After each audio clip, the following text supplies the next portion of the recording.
Hello, everyone, and welcome to another thrilling episode of Forsaken. I will be your humble god who has never done anything wrong in their life at all. But with that, there's somebody else here who's committed multiple atrocities against me for no reason. Please, God Killer, introduce yourself to the lovely audience here. Okay, you're a big liar, first of all. So, audience, don't believe anything that Chris has just said. All lies. And hello, my name is Hamna. I use any and all pronouns. And today I will be playing Omera, the god killer, who uses they, they pronouns, and I think actually has committed 0 crimes and is being unfairly persecuted for no reason. Chris, what do you have to say about that? Lies and propaganda from the heretic. Always, it's all I ever will be. They're not in the right. They never will be in the right. But with that in mind, before we start this lovely episode of us throwing crimes against each other, some content warnings, just in case you missed them in the bad boy intro.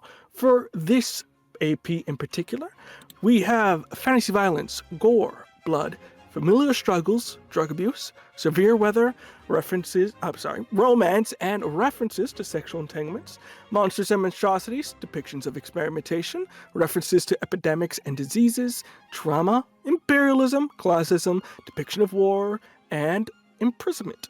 Now this floats your boat. There is a plethora of wonderful content out there for you to enjoy. Also, if you want to follow either your humble, never done anything wrong in their life god and the heretic who has always done wrong, you can type !cast to follow us at our socials where you can find us. As you can see, I'm gunning for my god killer today. That's the energy we're coming in with. Look, you're just gonna die. That's all that's gonna happen. No. With that in mind, God Killer, are we ready to continue our tale? Yeah, let's see it. Fantastic. With that, you find yourself a little bit of a half daze. It is been a couple of days since you have been here, and as you are waking up again, you find yourself at the back of one of these sort of carts that have been able to make it out. As you're kind of getting up, seeing what looks like to be sort of the white cloth that this thing is kind of made up to cover from the snow that is currently coming down, we see the camera pan around as it is almost like a very long caravan of people not suited for this cold weather marching through it as they find themselves along the beautiful vestiges of this mountain, which from a distance looks incredibly beautiful, something you would see a painting on. But since you are in it, it is a quite perilous journey as the snow is thick and ever coming. As you are waking up, what is going through your mind? On this cart, having just been betrayed, abandoned by Aiden, and then saved by a god that I didn't think would care about me, but especially would not care about a god killer. Omera wakes up dazed and confused. I think there's a moment when they wake up where they have almost forgotten what has happened in the past little bit, and they wake up expecting to find themselves in the midst of Aiden and all of the other rebels, and instead finds himself on this cart.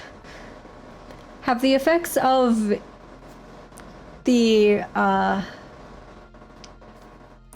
I don't know if I can call it a poison, but the paralytic that Aiden used, have those effects worn off? They have worn off as much as the kind of betrayal has worn off. You are able to sort of move about. You can't go really crazy at the moment. You still have kind of very limited. You could very much sprint, not run. You're not meant for long distance at the moment. But everything is atomically okay. You're all right there. In terms of how you're feeling beyond that is up to you. Well, I mean, physically I'm okay then. Emotionally, perhaps less so. Omera is confused and honestly a little bit hurt at Aiden's choice back then. A choice to let the entirety of the population of Mali potentially die just so that he could, what, further a revolution? I mean, what's the point of revolution if we're not doing it for the people, right? A question indeed. Sadly, one you cannot answer, as Aiden has been nowhere to be found, and your tracks following him up the mountain seem to have disappeared some time due to just snow coming in. Omera gets up in this cart, I think just like propping himself up, and looks around. Are there other people in this cart? Where are we headed?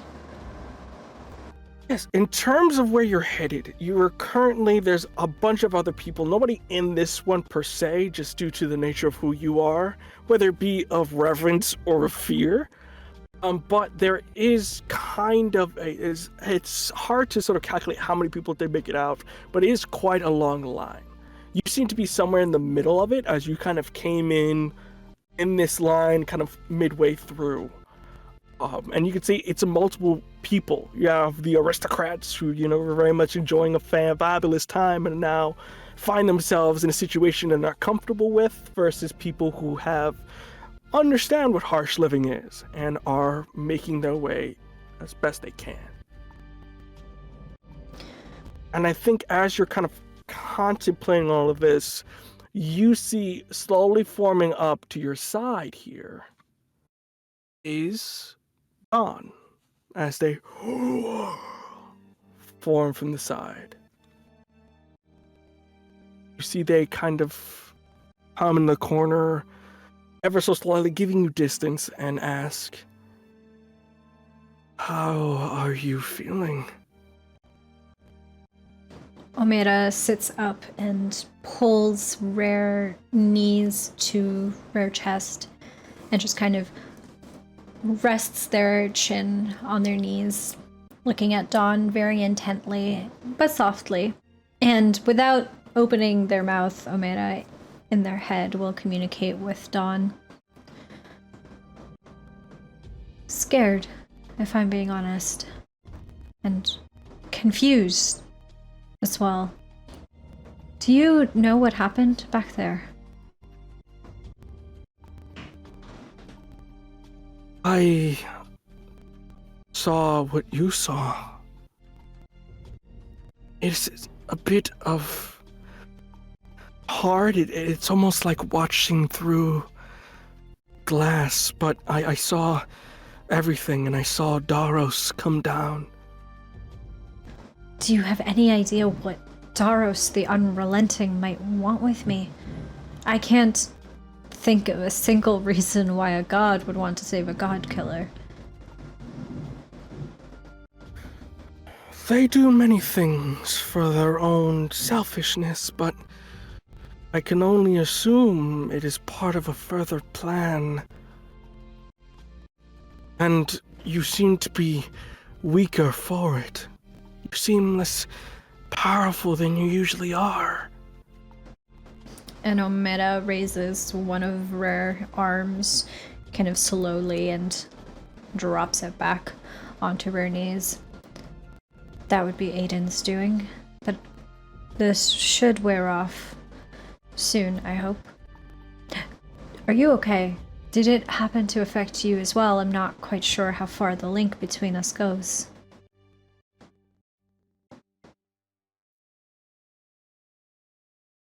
I feel it somewhat. I could feel the pain you were feeling. But for the most part, I am detached in a sense. I understand that you're feeling a bit angry, and I just wanted to hop in to see if you are okay. Omera chuckles a little bit, dryly, to themselves. You're the only person who seems to care about that right now. Thank you. I'm sure I'll be okay. How is everybody else? I mean, I lost consciousness there for a second. Is everybody else, and Omera starts like looking around at all of the other carts that are heading in kind of the same direction. Is everybody else okay as well? Did everybody make it? They did, for the most part. Some did sadly pass in the fires, but for the most part, most of the city is alive. And at the moment, they seem to be hell-bent on getting to Gali, next nation over, though they fear being in these mountains as it is trespassing. As long as folks are alive, that's all we can ask for right now, at least. And there's a pause in the conversation for a little bit, and Omera cocks their head and looks at Dawn and says, "Hey, I've been wondering, you exist in, or you live in another plane entirely, but you're here for some reason connected to me, and I wonder..." And Omera lifts one of Rare's hands and kind of reaches out for Dawn. Are you able to manifest in this plane in a corporeal form, in a physical way as well, outside of, well, it seems only I can see you right now? Not to my knowledge. I try to touch things, but I can control. As you see that where you have your hand out, they sort of, almost like if they were mimicking or ray tracing it, you can feel you lose control of your hand for a moment as they are able to move it to just demonstrate control over your body before releasing it. It does take a strain, though. Omera, like, gasps as this happens, I think, surprised by it. Is that just me that you can do that with? To my knowledge, yes. And they bring their hand back to themselves. Maybe we can trade control over my body for a physical form of your own. I mean, you must want to be able to act, to do things separately from me, right? I would. But it's something we should only do in the most dire of circumstances. Why do you say that? When I am in control of you, I burn your energy. Think of it as if you were exercising at a heavy intensity. I can unleash great power within your form, but it does come at a cost of your own personal strain. And do you think that trying to manifest physically would do the same? I don't know, but if controlling you strains you, I fear that trying to manifest could kill you. Well, many a god have tried at this point and failed to do that very thing. So maybe it's worth trying. When we are safer, we can try. If it is something you wish. I'm mostly thinking about you. And if independence and freedom from my physical form is something that you want, I would like to be able to give that to you. then we shall try. And before you're able to sort of continue this conversation, you see them wince as you say, "Someone is coming to the cart. They bring bad news." And Omera turns to look at, I suppose, the only entrance to the cart. The back. I think as you kind of quick chase back to it, you see that it's just one of the many individuals, just one of the various people you treated, nobody of significance in this sense of the word. As you see, he kind of comes up, "Hey, we got a problem ahead. I don't know if it's something you want to look at. Something crashed in the mountains. It's blocking our way." Okay, is it an animal? And Omera is saying this like as they are getting out of the cart, and sort of joining this individual. Not one of flesh, if you catch my meaning. And as you sort of get out, come around the side, you see that you are currently in a place called Reaver's Pass. It's a very narrow place with really only one way in and one way out. And you can see that as you approach where the opening is, you see there is a large crashed ship that somehow embedded itself in between the cracks of the entranceway. As you see the guys kind of on the side, people are kind of getting a little bit concerned, and kind of goes to you of, "I don't know if you can do some divine shenanigans here to cut it up or move it out the way, but we can't move that ourselves." I can certainly try and help. Do we know whose ship this is? Or was there anybody on board? Are there people that we should be worried about? From now what we can see, we see a bunch of dead bodies. From what we did in terms of recon in here, apparently this is an Imperial ship, something within the Emperor's court. You see, he points to a flag, which raises a bit of concern. You see that the flag, half tattered from the fires that are still pretty fresh, coming off of it, is that of an onyx guard, something of the Emperor's personal regiment. And you see specifically the symbol that is here, something of almost like a snowflake that's a little bit more of spiked edges, that belongs to Azul. And it clicks in your mind that this is Azul's warship, something that they personally use to travel back and forth from place to place. Omera immediately starts to run towards this ship and kind of looks around, and whoever is the nearest person that has ostensibly been dealing with this ship up until now, Omera is going to turn to this person and say, "The people that were aboard this ship, where are they now? Are you sure that all of them had passed? Where are the bodies? I'd like to see them." Yes, yes. You can see, brings you over. You see they have them sort of laid out one by one here.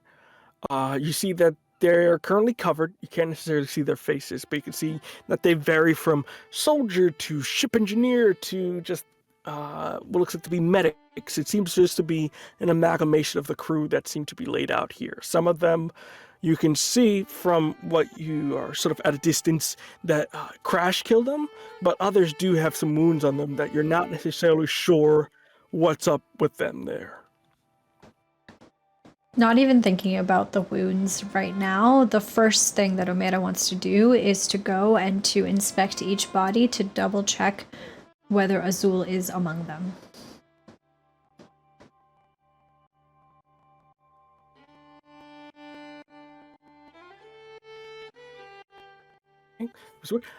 Sorry, computer being weird.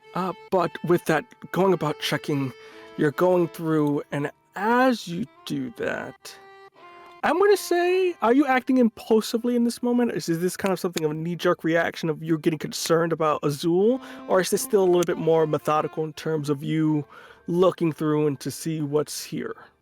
I think it is a impulse.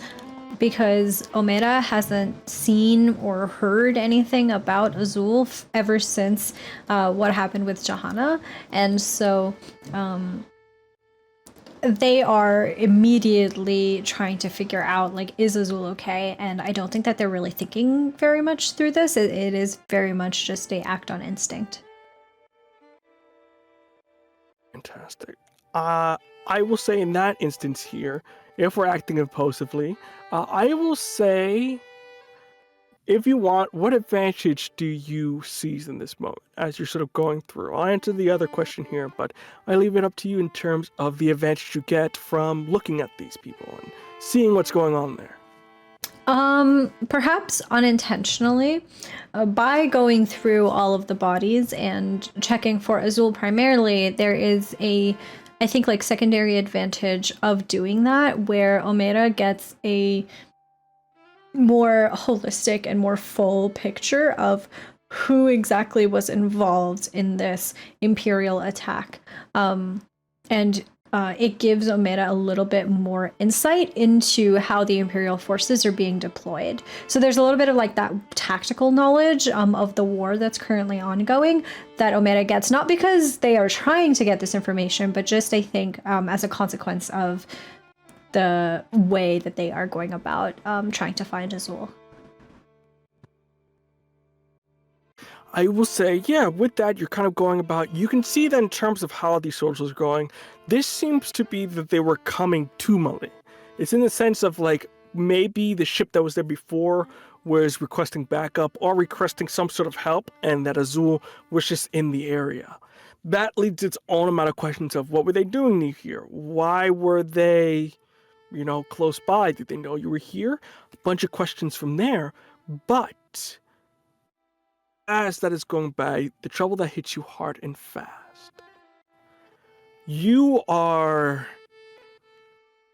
looking through, seeing everything, and as you do, you hear the amalgamations of several guns clicking in the distance. As you did not notice them at first when you were walking by, but you see they were kind of hidden in the snow, jumping up at this moment. You see amalgamation of individuals of tattoos along their bodies, depicting mostly of creatures associated with winter, but also what looks like to be an amalgamation of fur to keep them warm, but also of something you would see a smith wear in terms of their leather aprons and sort of the more heat-resistant clothing.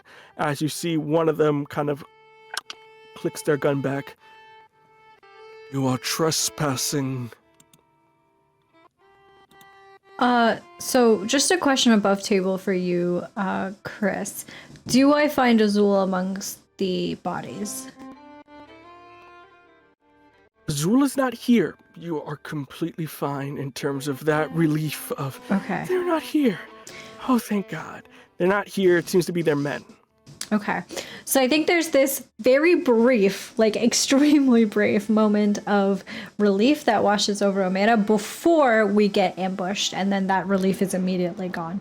And Omera turns to face this person with the gun, and I think very instinctively, like, steps back and puts their hands out, like in a calming, or attempted to be calming manner. We mean no harm while we are here. Mali was attacked, as I'm sure that you know. And we are all refugees, simply trying to pass through to get somewhere safer. We do not intend to stay here. Likely story. You see one of them go on the side. You cannot judge them. It's left to the elder. Indeed. I'm sorry to interrupt, but did you happen to see the volcano that erupted? With the vantage... What happens outside of the mountains is none of our business. Surely. However, it was quite large and difficult to miss, and with your vantage point, I'm sure you would have seen it. I only say that to try and prove to you that we're not lying. You see, it is a tense moment. You see someone begins to sort of go up to them. You whisper in their ear. You see they kind of take note. Are you by chance God killer? I ask only because the one who kills the gods wears roses along their skin as they point to your tattoos. And Omera, I think, like, lifts an arm and kind of, like, turns it to show rare tattoos, which are the black ink, I think, is swirling with this almost glinting kind of white color, like whitish yellow color, the color of stars that are moving along through it. It seems a different god's power is running through Omera's tattoos at this point. The red of Jahana all gone. That's me, yes. But I can assure you that I mean no harm.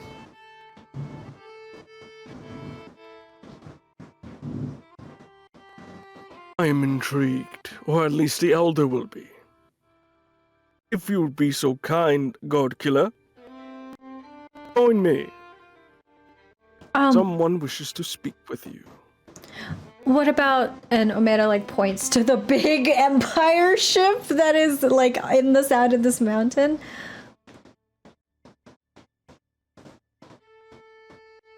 Must be new to these parts. We do not walk on the ground. We walk beneath it. As you see, they go over to one of the nearby mountain structures, and as they sort of put their hand on it, you see one of the tattoos kind of reverberates in sort of recognition, and you see it slowly goes off to the side. After you. Wow. There certainly is a way around. Thank you. And if it's not a bother to you, would it be okay if the rest of the caravan, the people, were also allowed passage as well? Well, that is no problem, as we will be keeping them as hostages.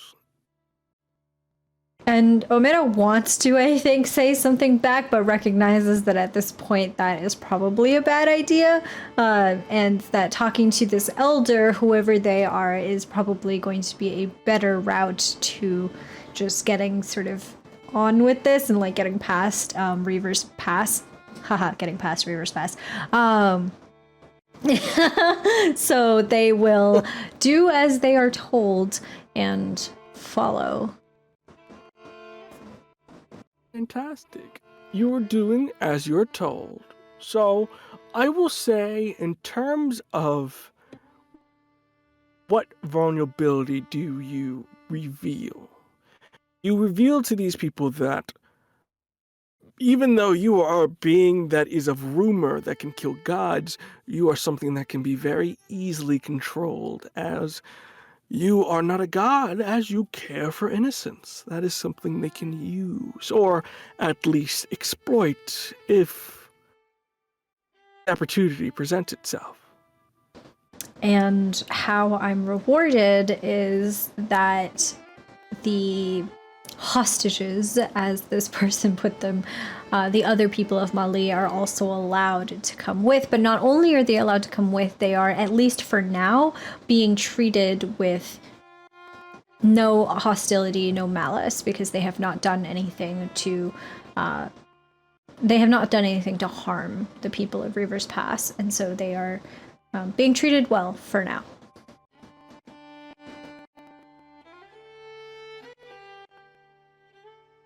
As you proceed to go down, you see that various other paths within the ground begin to open up, escorting everybody out the way. You can see that very much that these are underground dwellers, even though that these people that are kind of here are very tall. You can see some of them, for the average, meet your height. That's just the average. You see that the beings that live in here are a little bit taller than your average person. But as you go deep within the mountain itself, at first it is that sort of dark, damp cold as you going down, feeling what looks like to be the echoes of like the very vast cavern network system that they have going on here. But slowly, heat turns into something of warmth, and then to something of a very hot warmth. As you see, coming out into this sort of open field here, underground is a city that lies in the heart of a volcanic mountain. You see that there are rivers of lava swirling all about this city, as they act almost like aqueducts in a sense. But the thing that catches your eye, the thing that really draws it in, is what looks like to be sort of the stalagmite spire coming from up top to down, shining in a multitude of colors. You see that as you proceed to walk off and towards this long bridge, the individual kind of stops for a moment and says, "Welcome to the city of 1,000 oars. Welcome to Azara," as they gesture off into this city.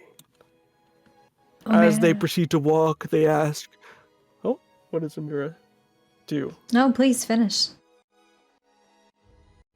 They do ask as they're walking of, "What do you know of the devout of Cortex?" Omera looks at amazement at this city that I think Ray didn't know existed before. Had, heard of Reaver's Pass, of course, the mountainside, the mountain pass, but did not know of Azar, of the city that lies within it. Had heard about ore mining, but not of the civilization of the settlement that was within it. And so Omera, still looking, I think, at the city in amazement, says, "I'm afraid not too much, but I would love to know if you would be willing to share." You see smiling, and as you kind of get closer to the city, this city is named aptly for its unique traditions. We are all runesmiths dedicated to the old gods and their ways. We are descendants of one of the first runesmiths that took the essence of the old gods and made it into wonders that are still thought and talked about today. Do not trade in simple gold, no, we trade in ores. As you see, they kind of denote upwards. Each part of the spire is made of a hole, and each hole contains an ore unique and different from the one before. From the most common of copper to the more unique ones, we collect payment in ore and use it to craft wonders in exchange. Money means little besides basic necessities. You say that you worship the old gods. I didn't realize that that was something that, and I hope that this is not disrespectful to say, but I did not realize that the Empire allowed such a thing to still occur. How is it that you've managed to avoid the Archon's ire in that regard? We have an understanding. We craft whatever the Empire needs, and they leave us alone. It is for peace, necessary evil, if you will. We make whatever weapons or frivolous dreams they have, and we make them into reality. We get food, we get water, and we get peace. All we need from the Empire. You can see that even though he's sort of standing weird neutral, there was a bit of disdain in his voice for this stance. You can tell, without even having to roll or any move necessary, that this individual has their own problems with the current system and the way things go. Am I gathering that this is like a problem with the Empire or with their own leaders? Or both? In terms of what the neutrality of this place or of the individual here? Well, you said that this individual is clearly like has issues with the system that's been set up. Is that with regards to like how the Empire is imposing on the system, or how their own leaders have agreed to this deal, or kind of a little bit of both? I think it's a little bit of both. You could tell just from an understanding of this person, kind of connecting with them. In this sense, and we can kind of make this part of that move there. Kind of the common ground that you share is that you can see that this person is someone that prides themselves, especially with, craftsmen. A lot of their shtick is necessarily, this is my work, look how beautiful it is, I want to share it with the world, versus being ordered to make something that goes against the very core of creativity, but also that they have to make things in order to survive isn't necessarily a good model of government. And you can see that he in particular, maybe some other people, may share the same philosophies of, yeah, we like to be independent, but we don't want to be making weapons for people that we don't trust. That makes sense. Omera notes this as they're walking along with this person, and they say, "Oh, sorry, I've been rude. I'm Omera, by the way. I know that you know me as the God Killer, but I figured that a more personal introduction was in order." Pleasure to meet you. Yalson. She extends hand out. And Omera will shake this person's hand.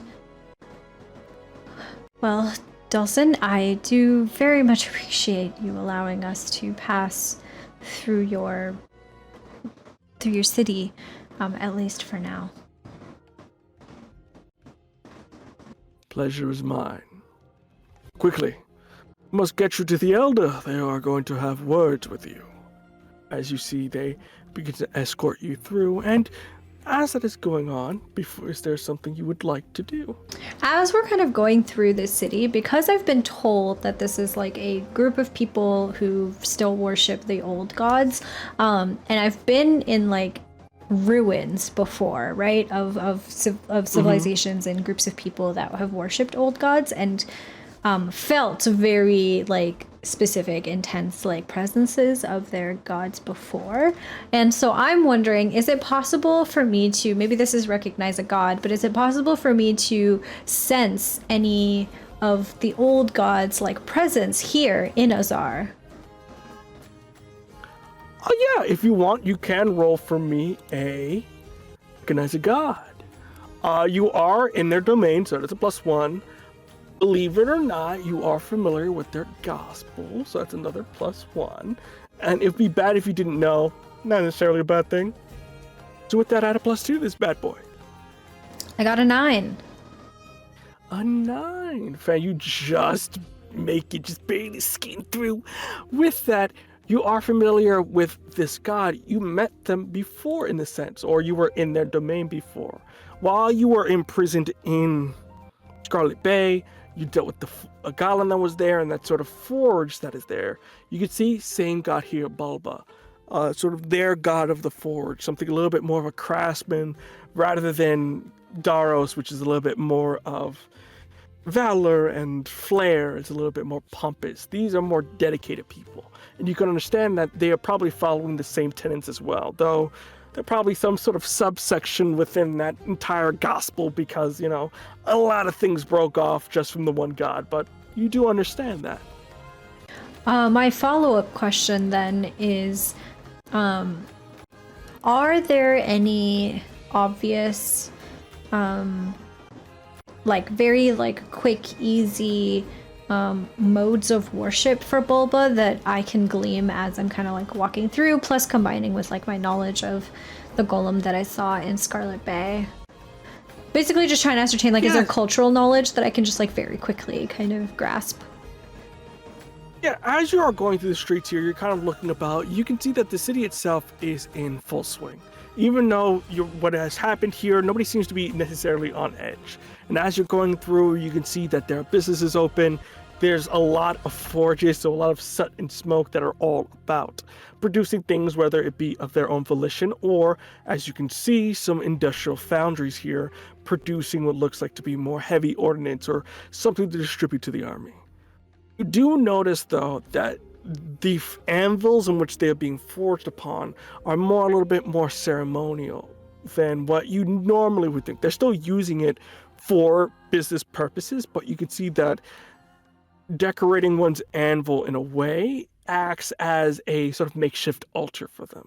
Something of a quick communication to the god of like, hey, I'm about to work on this thing. Pray that this goes well to them. As you can see that that's kind of one of the main things you're going there. But as you sort of taking that note, you can see that even though this place provides weapons, and even though they're isolated, there is a bit of poverty among this place. You can see some of these places that are forges or businesses are more housed up, and they seem to be housing what looks like to be the sick, hungry, and dying, as they are been turned into sort of makeshift hospices in a sense.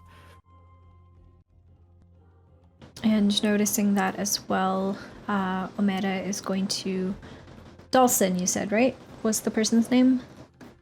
Yeltsin. Yeltsin is going to turn to Yeltsin and kind of gesture to the hospices and say,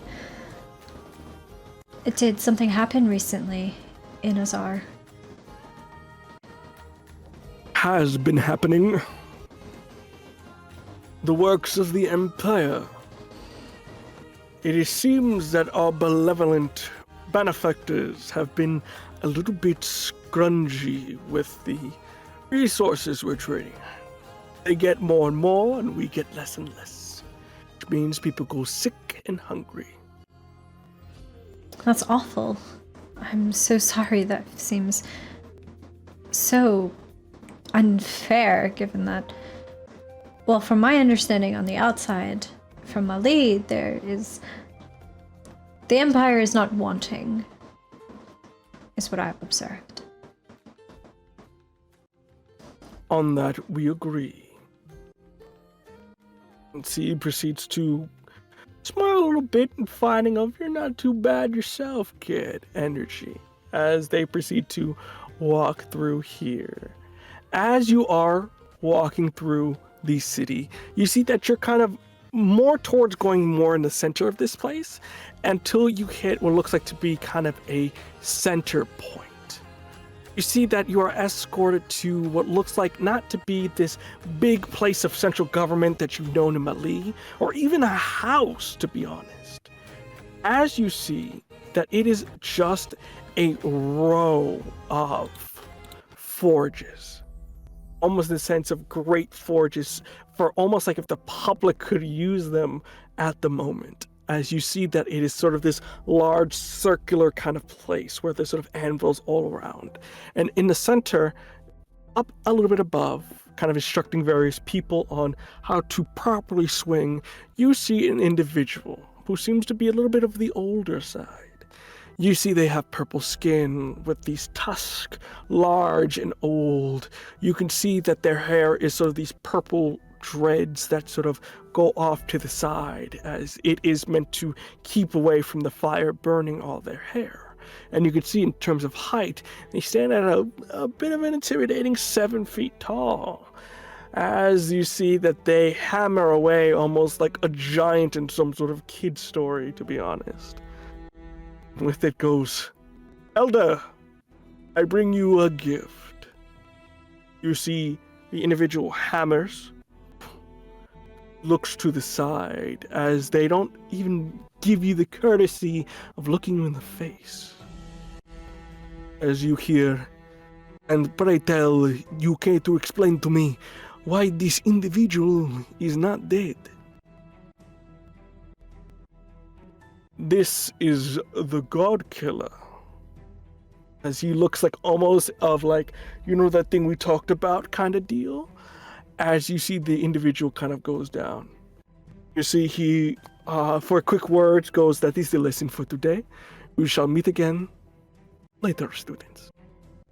The various young ones go off with their tools. It is a pleasure to meet you. Allow me to introduce myself. My name is Censar.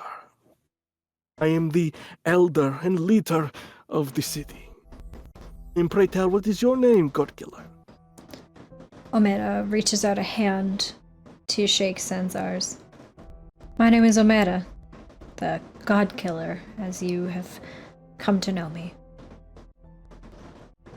You see, they take it and almost like if a curtsy kiss your hand, even though it seems to be more of maybe a bit of a mocking nature rather than more of a polite nature. And it goes, I also heard you go by many other names. I've heard the witch from across the seas. I've heard the great devourer. You have quite a name among yourself. I don't think that all of them are quite accurate. The Great Devourer, for example, really... If you had seen what I have seen, you would know that that applies to the monstrosity known as Johanna and not to the person that stands before you. It is true. We are sons of Cortex. We do not necessarily look and act like our forebearers, or we will be having a very different conversation. You see Yalvin kind of on the side. They also came with a number of citizens from Mali.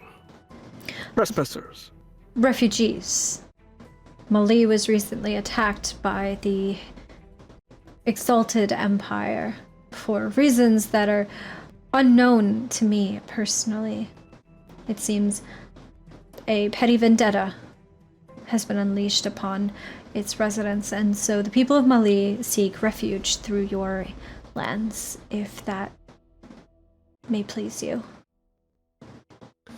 Refugee, spy, these are very two things that we have in common in my personal experience.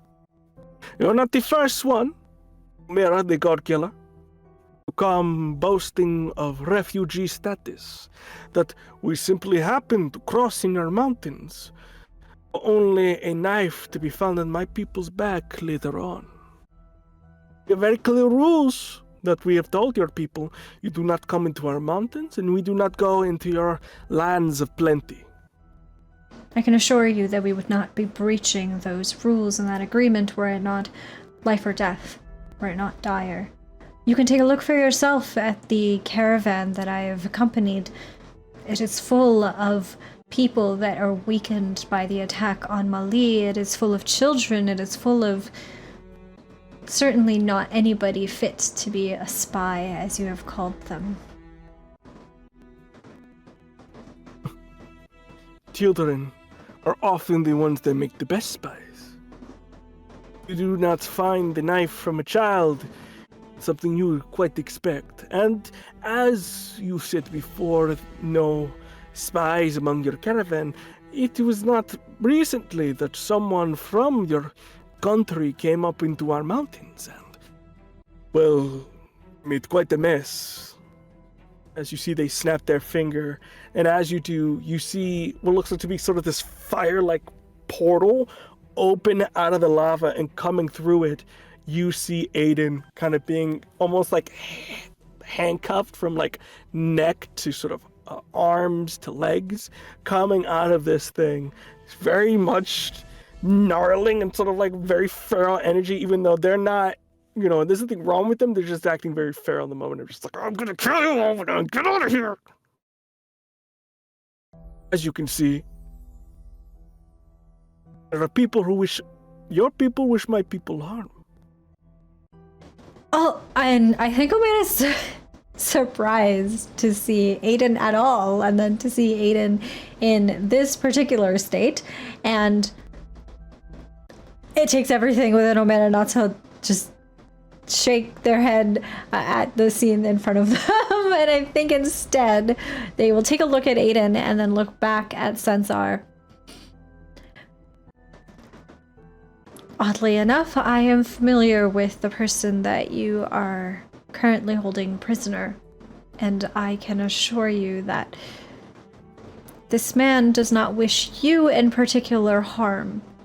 In fact, he is an enemy of the Empire, something that I'm sure you can be sympathetic to. Sympathetic is not something in my vocabulary. See, I am someone who understands that you must work with your enemies in order to secure a peace. Something your friend has jeopardized. As you see, he snaps his other finger. Another portal opens, and through it you see in chains Sazul. As you see, they are sort of half scuffed, still coughing with soot on their face, going through just... Now, when I get out of here, the Emperor is going to be very displeased. Omera? Azul! Oh, You see Sansar very much... So you know this person? yes, I do. We studied at the academy together for some time. So you have ties with the Empire. So you have ties with the greater conspiracy. So you have ties. It means the other people have ties. You can see in his head, he's already going conspiracy rabbit hole of just like, I was right. You see, Elsin, I am right. I am always right. These people, they come into our mountains, they discard our rules.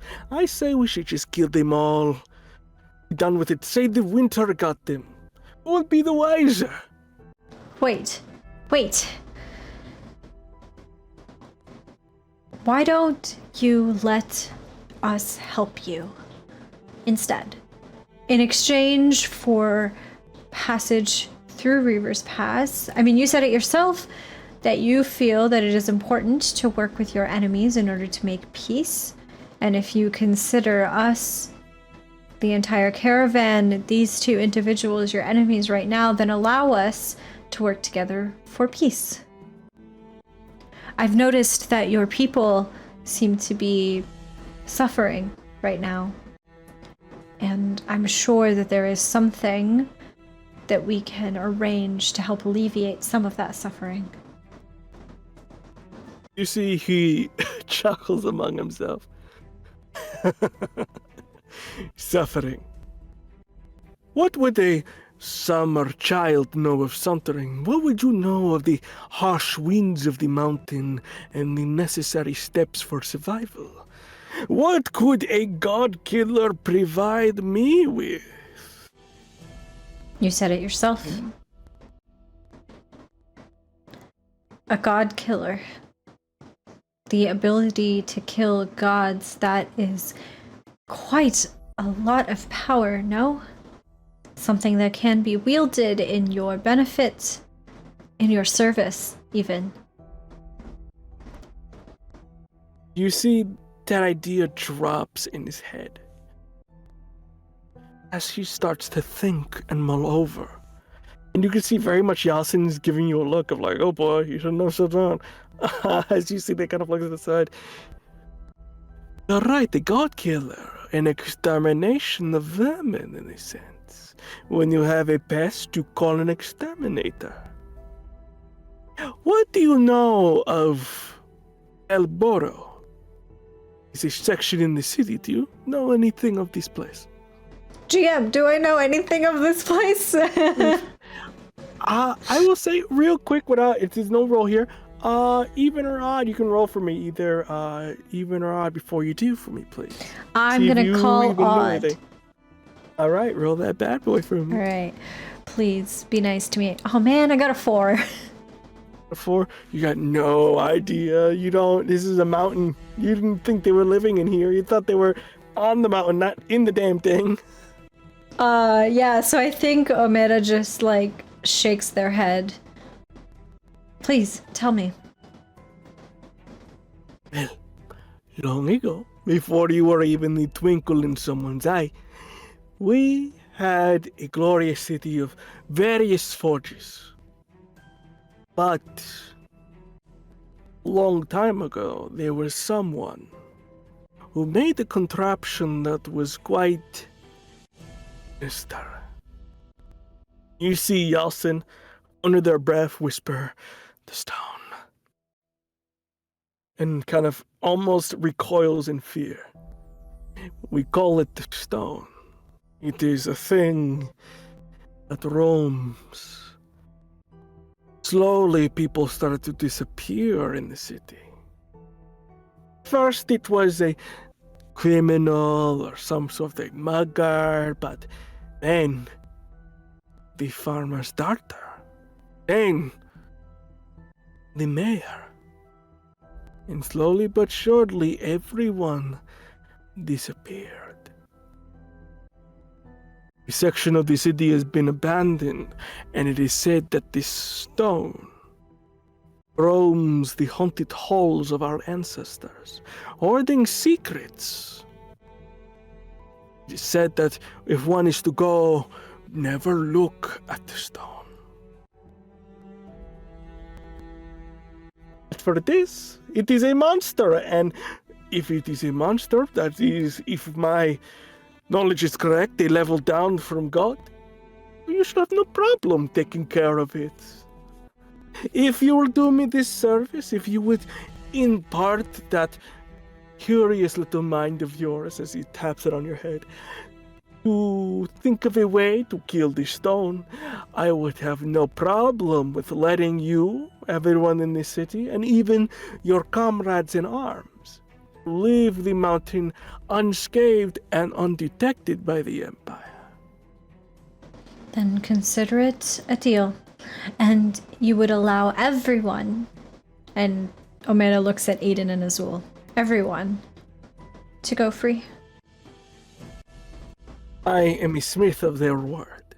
If I say someone will go free, they will be jumping and skipping away the very next day. Unlike the Empire, we keep our promises. Then Omera holds out their hand for Senzar to shake. Shakes it back. I am going to assume you'll need some help, so snaps fingers. You see the chains begin to both break on the individuals. Please take your comrades with you. If anything, they will die in the process, and it is just one less problem to deal with when you get back. When we defeat this monster, the stone, for you, we will come back for more information, but at least for now, if there is anything at all that you can tell me about this stone, any tales or myths of its weaknesses, of any previous battles that it's been embroiled in, that information would be of most use to myself and to my friends. Kind of thinking in their mind. A song. It is said that the Song of Stones will calm the creature enough for someone to lull it to sleep. I have no idea what that means, but maybe if you sing it a lullaby, it will just simply sleep. The Song of Stones. Okay. Thank you. And I will return when the deed is done. In the meantime, please allow the refugees of Mali to stay, to eat, and to rest. I will give them a wonderful meal. Whether it be for hospitality if you succeed, or as their last meal if you fail. Omera nods, and I think taking sort of like an assessment of the room, if it is allowed, will sort of step back and will look towards Aiden and Azul to sort of like follow. Yeah, with that, you see very much gives you the room. You see Yalcin kind of go, I will leave you to it, but if you are looking for where to go, down the steps and to the right, you can't miss it. Good luck. As you see they go away, leaving Aiden, Azul, and you in this sort of weird trio as you see, Aiden is very much not trying to make contact with you, and is more staring daggers at Azul, of just like, oh, well, if it isn't an Empire's little pawn. Omera cuts through whatever bullshit is happening right here and is just gonna run over and give Azul like a big hug. Like a running, like, hug around the neck kind of thing, because it's been ages since I have seen them. You go in, you can't see it, but the camera sees Aiden visibly hurt. It's very much Aiden will remember that moment there. Look, bitch, you paralyzed me! Staying about Do you distance. He's doing it for good reason. Do you expect a warm welcome after you paralyze me? Come on. Aiden will remember that as you see he kind of off to the side, very quiet, while Azul, warm embrace going through. You can see they have sort of their half armor on. It looks like they were fighting a couple of these people before they got here. It's a little banged up, but kind of goes, oh, thank God. I attended your funeral. You do know that, right? The Empire lied. I thought I found your ship and I found your people and I couldn't find you and I wasn't sure what had happened, but I'm so glad. We heard that the rebels, and kind of looks over to Aiden. There's a middle finger. Yeah, you found me. You heard that the rebels that were responsible for the stealing of the gold were here, and I was deployed to be en route via Anir's orders, but we got caught in a storm and crashed down. The fucking Smiths here thought we were rebels, and anybody that didn't die in the crash ended up dying another way. Omera, I think I was only left alive as a pawn. Omera lets go of Azul and like takes a step back, still holding her by the arms, the upper arms, and says, like softly by the upper arms, "Do you know why Anir turned on Mali? A volcano. Did you see that? A whole volcano to wipe out the entirety of What are you talking about? What volcano? Did you not see it? Did you not No, I didn't hear it? I've been here for a little bit. What are you talking about, volcano? And at this point, Omera will turn to Aiden and say, "We were both there. We saw it. We were speaking to the archons of fate and chaos when all of a sudden the heretic in town sold us out to the Empire, and I'm not quite sure why they would resort to this, but a decree was made. A decree, Azul. You know how serious that is. That nobody in Mali should survive." You kind of struggle with the idea of it, kind of thinking about it. You see Aiden kind of go, I don't know why you're talking to them, Omera. They're Onyx guards, so clearly they must have known what was going down. You don't end up in the Emperor's personal guard route knowing when a city's going to be raised, especially when they're the ones doing it half the time.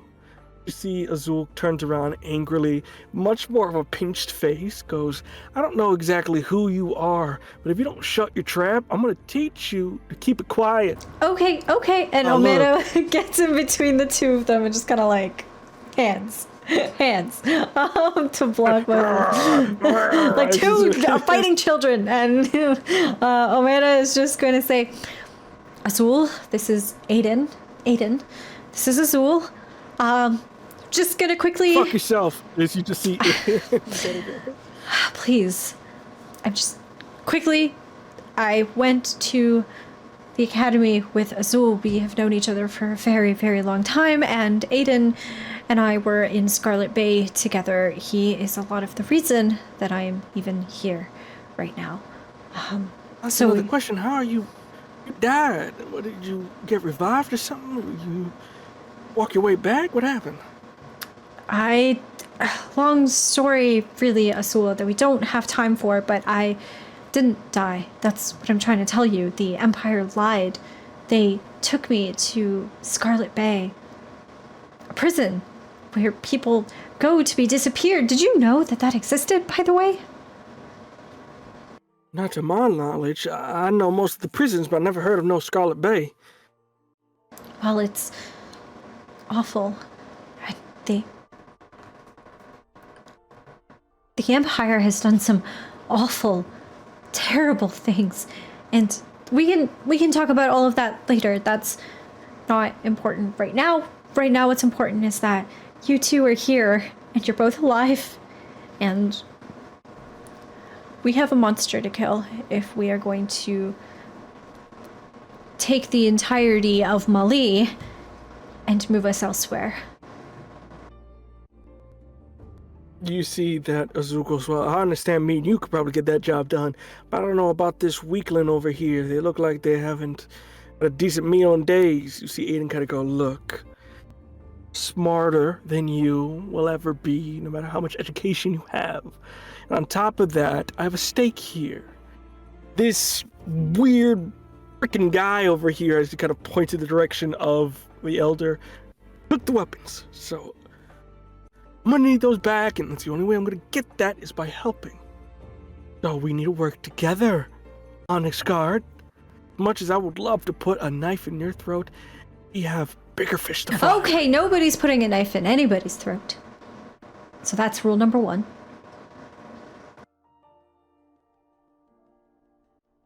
Okay. Fine. Okay. You need to learn your hospitality, son. Aiden, where are the other folks? Jasea? They took the boat. They are probably in Galia right now. I said I would follow suit. That boat was pretty important. If we didn't have weapons, we were going to at least need artillery to give cover, so it should be there already. Okay. Waiting for me, but, you know, I got stuck here. Okay. That's good. At least Jasea is safe. Alright, I guess... Is there anything that either of you know about this stone other than what Sanzar just told us about this song of stones that might help us?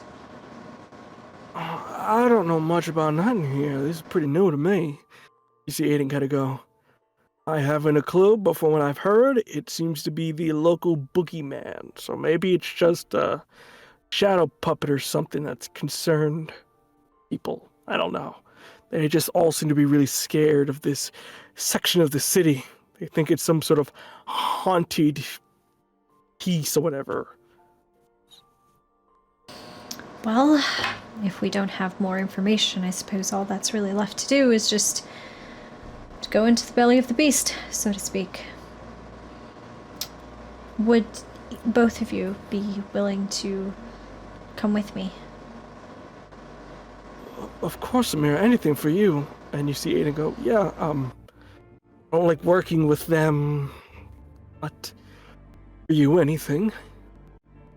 In a sense of for the rebellion and whatnot. So you see, just very much like, Omera's gonna take both Aiden and Azul's hand, like one in each hand, and hold them. It's like, I really am so glad to see the both of you. Let's try not to die down there, yeah? Yeah. As they kind of proceed and you begin to walk down, and as you do walk down, you do notice that Azul's a bit in the front here. And with that, Aiden kind of goes on the side. You see he grabs a nearby torch as it gets a little bit darker here. But with that, he kind of goes, hey, I just wanted to apologize for the whole just the motion of the powder. Just knew that you were, try to be a hero, and I just didn't want you to do that, in a sense. I don't know that now is the best time to talk about that, Aiden. Maybe we could talk about it later. Yeah, for sure. Just know that I was trying to protect you. I mean, I know it's complicated to see, but I was trying to help you, in a sense. Omera nods, not really saying anything in return, and says, and just kind of like, I think, like shoulders Aiden. Yeah, we'll talk about it later. Kind of proceeding off, he very much hands on the back of their head, very much like runners, just like, and proceeds to go down as you walk into the depths of this place. And that is a good place to take a break. So with that, everybody, we're going to take a quick break here. So get your water, get a snack, use el baño, and we'll be right back. See you soon, everybody.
Hello, everyone, and welcome to part 2 of our lovely episode here.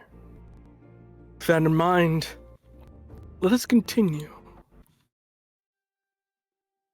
Omera, you're walking down, and you feel the temperature in the air drop.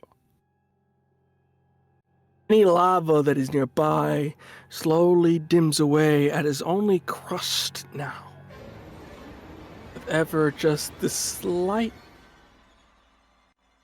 touch of crust. Dim light, and as you turn the corner, you see immediately, almost like a jump scare, this statue of a person trying to escape immediately comes into vision. Almost like if somebody was a volcano kind of erupts, the people that are caught in the blast radius, how their sort of ashen figures are left behind. You see a person trying to grasp or something as their body is left there. You see Azul has a full-on heart attack and immediately goes, "Oh, sweet Lord," and kind of goes off to the side while Aiden just kind of gets startled but tries to pull it off. Just like, I saw that coming. As you can see that it is not the only body here. How are we feeling in this moment as you see something strange for the first time? Omera jumps back at the first sight of this person trying to run away from something.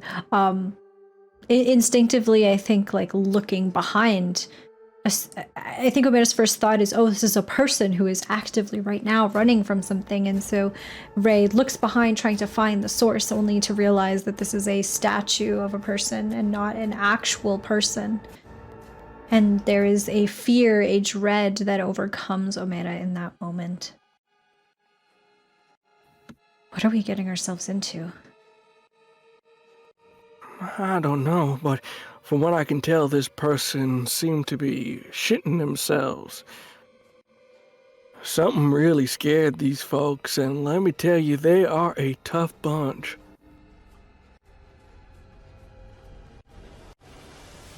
Well,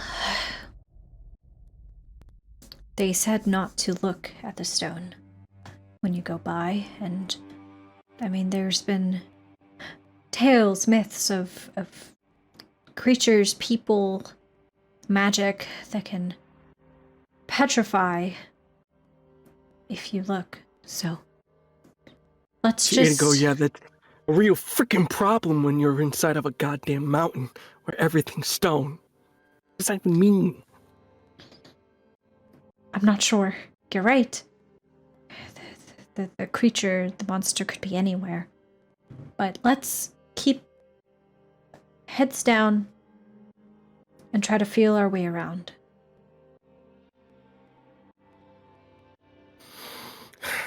You guys all proceed to go, and you can hear Aiden very much, "This is a stupid goddamn plan," as they kind of go through with you, being the only real source of light down here. And as you make your way down the steps, the camera slowly pans out to what looks like to be a forgotten monastery of some sort. We can see that jagged edges mixed with smooth, refined rocks, as this place wasn't necessarily completed in sense of construction. You see that it is more monastery-like due to the pious figures of defaced smiths of the past that lay on the floor or defaced above. You also see that there seems to be some sort of library that was once here, a grate full of life that seems to have books scattered among the place as well. As it continues to go down and down, but the most scary thing here is the skeletons that are left behind, each with their jaws open as if they were screaming till the last bits of their deaths.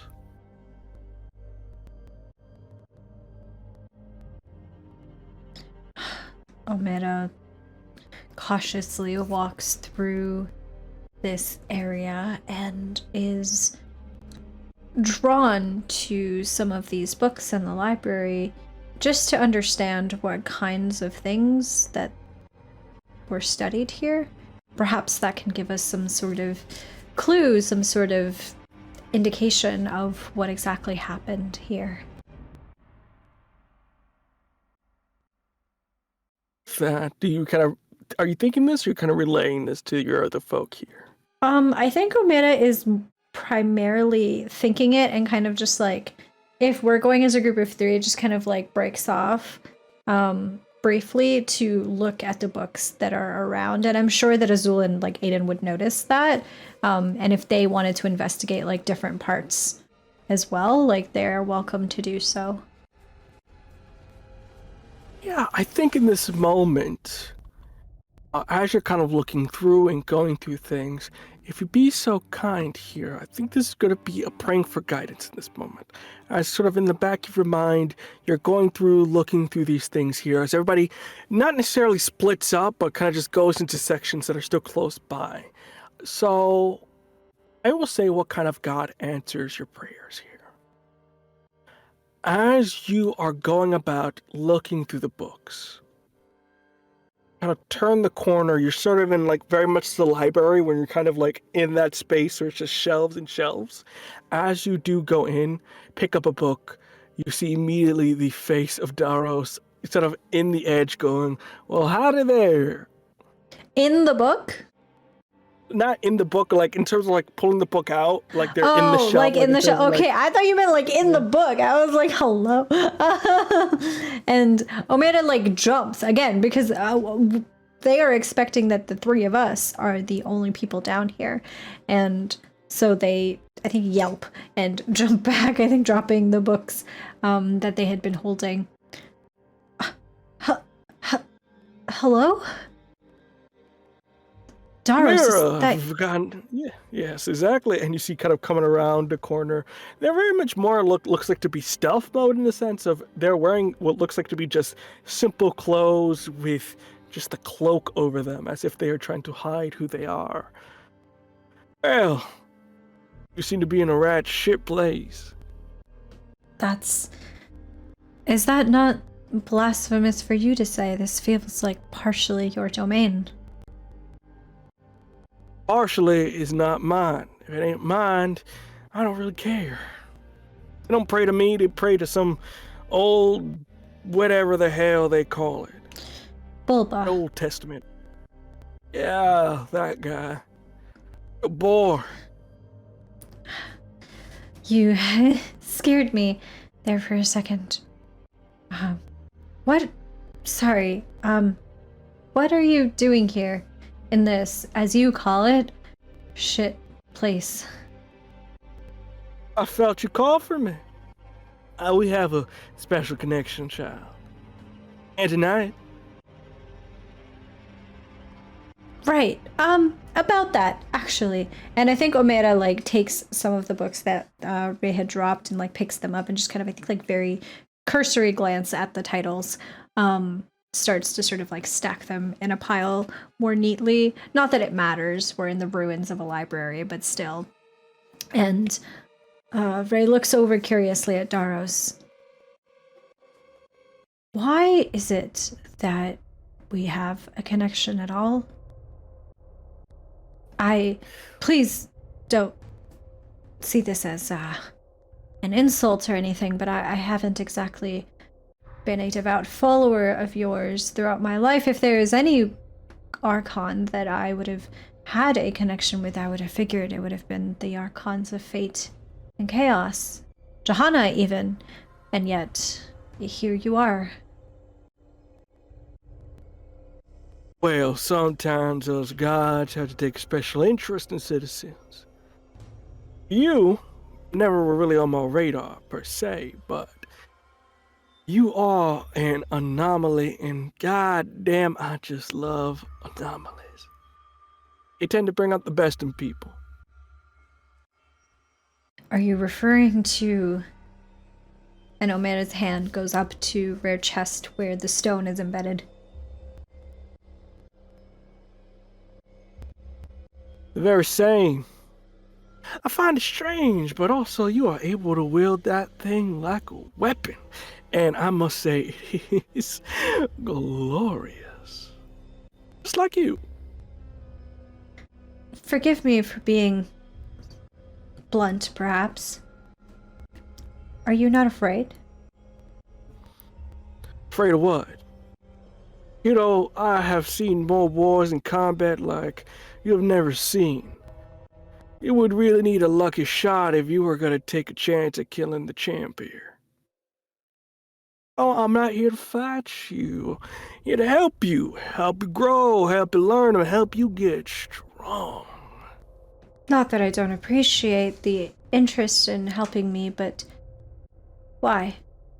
Why save me? Why help me at all if I'm a threat to your kind, to your friends, your family, your colleagues, and though you may not necessarily feel it, to you?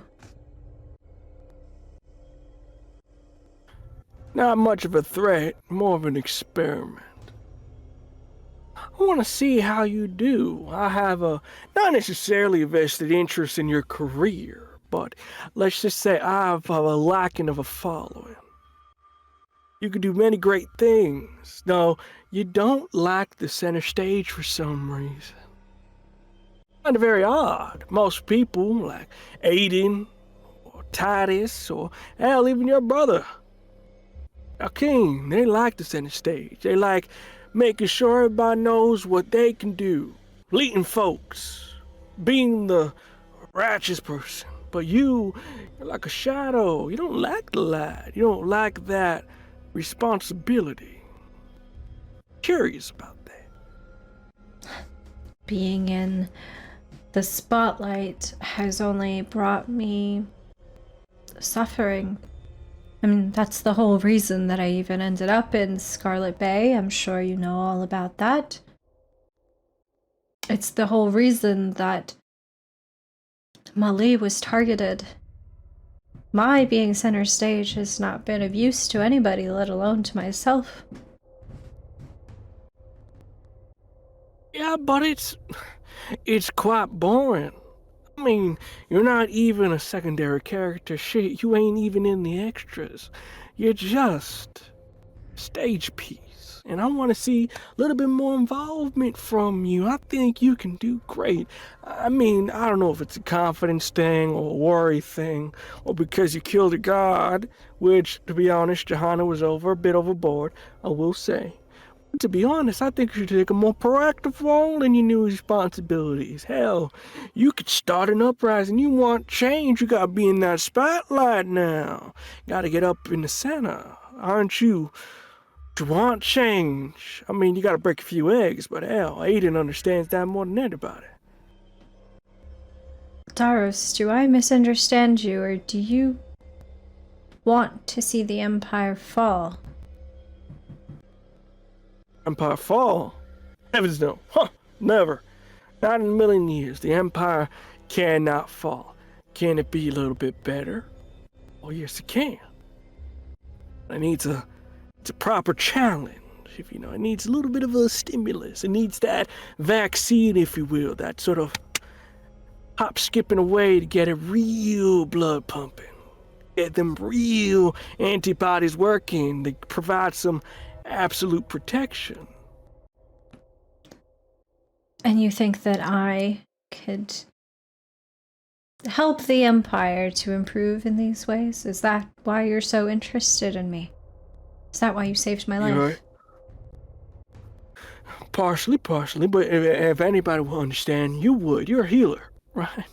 You understand that in order for the body to grow, it's got to go through a little bit of pain, right? Oh? I think you can provide that ailment, and you see that they get closer. Would you like to see what your works make? World you can create if you just take that step. Omera, especially in this atmosphere, is a little bit afraid of Daros right now. Has never before truly felt afraid of a god. Has been afraid of Johanna and Johanna's monstrosity, but has never been afraid of an Archon per se. Has always revered them, but not out of fear. And I think for the first time, Omera feels fear. towards the god. But Ray holds fair ground and nods. Show me. You see their finger with a slight ember of blue touches your head. And for the second part here, I'm going to take a little bit of control here in terms of what unclear visions or omens beseech you. You are in a magnificent attire. Something of a regale status, as it is almost like kind of a dress in the sense of it's sort of flowing in the air. It is the ultimate expression of your divinity, your tattoos blossoming golden, and you see the Empire bowing to you. In this instance, you are not witch or the god killer, you are Emperor. You control the future. You are able to part seas with a touch. You're able to heal the sick with a breath. And you are able to change destinies with a fist. As you sit in your throne chair, Aiden at your side as advisor, Azul at your side as leader of your personal guard, and Titus acting as something of an intermediary between you and everyone else. And while you cannot see it, the other exalted bow to you, as you are the one strong enough to lead this nation against the dark. Before you are thrusted out. Now ain't that a pretty image? You want me to kill Anir? Near. Being near. More of a status rather than a person. I was saying to kill him, but I'm just saying all the right steps and that pretty little throne of yours could be yours. And once you take out the big bad there, they all fall in line like dominoes. I would like to use my renown move in this moment and ask, what aren't they telling me? What isn't Daros telling me in this moment? You look upon their face, and you can see Dawn almost whispering in your ear secrets that they may hold, something they're not telling you. You could see it in their eyes. This vision, not meant for you. Someone will take the throne, but it'll never be you. You'll be dead. Out of the picture. You will die a hero. Whether it is of their design or not, you cannot tell. They don't expect you to live past Gali. It seems that this fight that you're going to is where you shall die.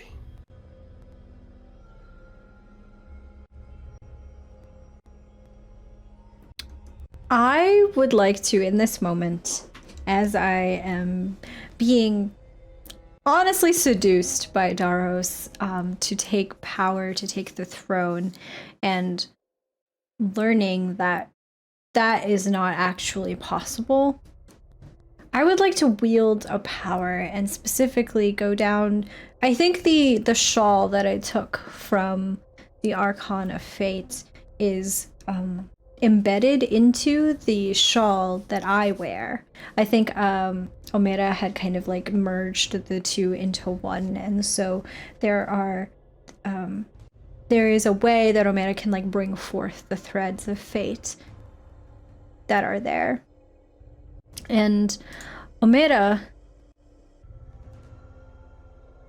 Omera, I would like to wield this power in order to check two different fates. Now, we had agreed that I could not check my own as part of this, correct? Yes. So, And I check your own. I would like to check that fraying purple thread that I know to be Aiden's, and I would also like to find Azul's, if I can. And check both of theirs. Fantastic. So for adding this, you haven't done this before perfectly, so no. Are you desperate for this to work? Question mark? I don't think so. I think I feel like I have time to figure this out, so I don't need to know right now. You're close to the shrine lair or divine that way you take it from. Not necessarily, so this is going to be just a straight up one. So this is just straight up, nothing going in raw, but it's fine. So I got snake eyes. Let's fucking go. I will suffer the 2 strain needed in order to have this power work. You have not used this before, and as you not in a sense throw off your shawl, but in the sense of like you let it out in a sense. It's very much like in terms of like it's pinned so that it doesn't like, drag in your feet, because it is quite long. It's like a tapestry, but as you let it go, flows out as it sort of almost like if the night skies are at your disposal. As you sort of riff through, you put your hands in and nebulas kind of pass by. It is a bit much for you. This is the first time, and you're seeing not only your destiny, but everybody above. You see children and parents and fathers and brothers and siblings and cousins, and it's a lot to take in. But as you do, you're able to sort of find the 2 threads. You find that purple one, that sort of hard stopped, and find where their thread ends. What are you looking for exactly? Where it ends, or what their journey is? I am trying to see whether or not both of these threads make it past, like, far enough into the future, past whatever battle that is going to happen in Gully. So however long I think that battle's going to last, like, do these threads go past that? You go to these threads, and it gets weird. They are long, strong threads, but when they get to this point of a battle will happen, they get mixed up, they get intertwined.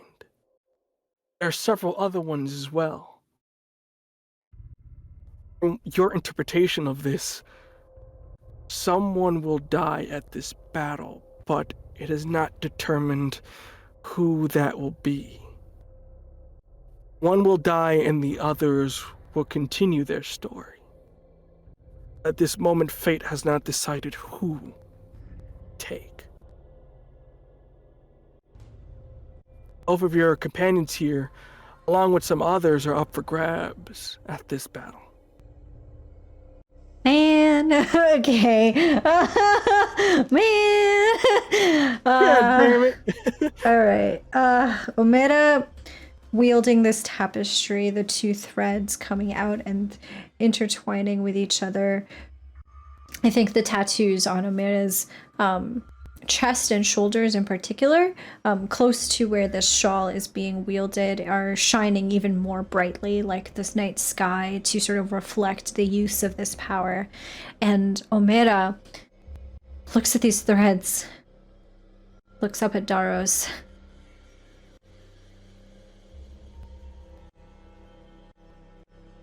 Who do you truly expect to take the throne? It isn't me. And if you want my help, the least you could do is be honest with me. Do you want it to be you? Is that what this is? Fuck no. You think I want all that responsibility, the gerrymandering, the courtesy? The least thing I want fucking up my little fun. I can't tell you, it is someone close.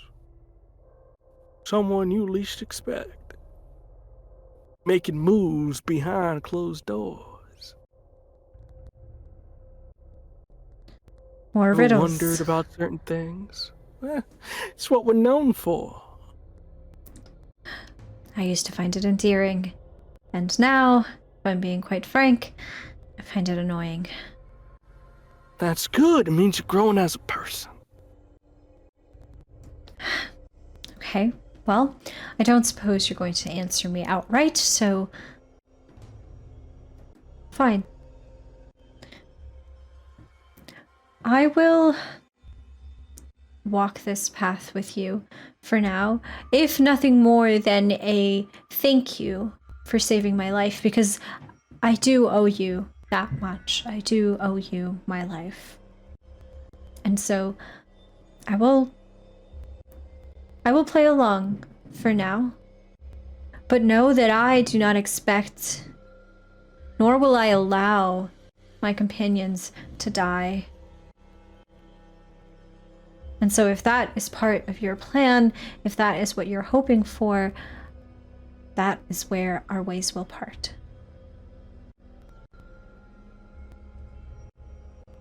I'm not gonna kill anyone. But there are others beyond my control. As you see puffs of smoke begin to form around, as the last thing you see is their sort of hazy, smoky eyes drift in. And I think in the space where Daros was before, there's just this, like, empty, like, space in the bookshelf. And Omera turns to find where Aiden and Azul have separately sort of been searching in this area.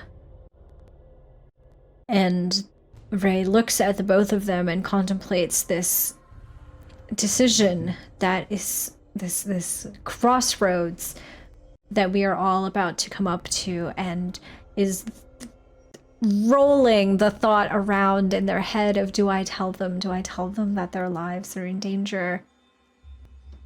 And I think just shakes their head and thinks better of it for now. This isn't a problem right now.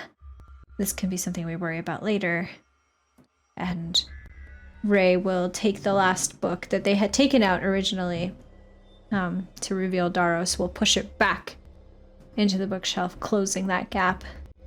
And we'll turn around to go see what Aiden and Azul have found, if anything. Yeah, you go up to your friends, kind of thinking about it, and you can see that they kind of come over to you and go, I think we found a bridge. Where does it lead? Well, I think it's the bridge we're looking for. As you see, they go over to a section, kind of following suit. You see, you come across what looks like to be this sort of old bridge made of stone, almost like that of a large highway. And you can see that it is large, it's deep, goes down a bit. And you can see that there are two statues that sort of preside over this thing, almost like if it was a waypoint, that have kind of collapsed in this entrance. And you can see just faintly the every bit of sunshine that comes from one of the rays. You can see that this is the exit that they probably use to go to the outside world. Hence, the exit you got to take to get to the other side of this mountain. Okay, well, we're here. Only way out is through. Is there anything that either of you need or want before we try and find this stone? Well, I didn't find much in terms of books and whatnot. You see Eden go, unlike some of us, we have a keen eye. You can read this bad boy later. It may pertain to your situation, Omera, as they sort of point to the stone embedded in your skin. Bit of an interesting story, but we can get to it later. Omera looks like very quickly at the book that Azul is holding. Says, "Thank you. Aiden, that might actually be helpful for you as well." Maybe, but you're more important in this scenario.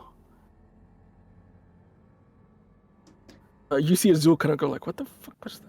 And just kind of just like very much gives a look. But as that's kind of going on, you hear something bellow, rhyming in nature. Well, well, well. It seems little birds have got caught in my nest. As you see, Eden and Azul begin to feel a bit of fear. You can see sweat, especially for Azul. This is somebody who's been in tense situations, very much holding themselves together. And who might you be, three, to come into the hole of stone and rock? Where's the sound coming from? Everywhere and nowhere, as it seems to be echoing off of the walls. Oh You see man. around you are these sort of same bodies. You're kind of looking to see maybe if one of these bodies are talking. They're not, but they're plentiful in here, as you didn't necessarily notice that this bridge has various bodies in different positions of horror and sort of scouring and fear. Omera is going to, I think, is like looking around not to find the stone, but to not find the stone, because we have been told that not to look at it. And so I think Omera's just trying to like find something that feels safe to look at, and we are surrounded by rock, so there's not a lot. And I think eventually just picks Aiden and just is looking at Aiden, because Aiden is not stone, Aiden is not rock, and so that should be safe. And will kind of like whisper to the other two as well, don't look. Don't look, but why not? I am beauty, am I not? You start to hear the echoes of something moving. You seem different than the other flesh that comes into my halls. Please, introduce yourself. It is rude. Still looking at Aiden while I'm talking. Omera will speak up and will say, my name is Omera.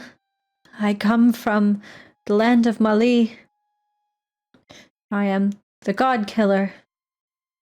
And I come with my friends to find the stone. I suppose that is you. You feel something behind you. Take a good sniff in as you feel the hair from behind you go back as you just hear, Gold Killer. What an interesting title. Please explain to me how you kill a god. Do you stab them? Do you boil them? Do you look at them? Man, Omera, I think while this is happening, while this voice is moving around, is going to, if I can, I don't know if I, like, we don't have predetermined signals or anything like that, but while I'm looking at Aiden, if I can somehow, like, non-verbally signal to him to start, like, looking for a body, like something to hit, something that we can fight, because right now it's just a voice everywhere, right? And so I want to signal to Aiden to like start moving around and like searching for something that we can. Yeah, I think Homeboy's kind of looking around. You see that he kind of points over, kind of like looking down, looking in the direction. It seems that one of these individuals had a mirror. So with that, he kind of, almost like a shard of glass, is kind of going to go over there. You see Azul kind of like go in another direction just to see if they may find something. And with it, while you cannot see them, you see the foot of this individual, the 2 feet, as they are more like these weird-looking, like on hinds kind of feet. You see they have claws that are long and sharp like a gargoyle's, but they are sort of protruded outward and in for more of an apex predator kind of deal. And you can see that there is a glowing red light coming from where they look. As you see, it is in front of you, even though you do not look it in its eyes. You have not answered my question. How do you kill a god? Depends on the god. There are different ways to kill different gods. They each have their own weaknesses, just as we all have our own weaknesses. But I do not have weakness. I am stone, crafted for perfection and protection. What do you know of weakness against the stone? Stones can break, can they not? Even a stone can shatter, can be torn into different pieces. Stones are not impervious. I am of stone and metal. I am a magical piece. Magic cannot be destroyed, and also I live in dreams. It is said the eyes are the soul to the window, and I think it is a true statement.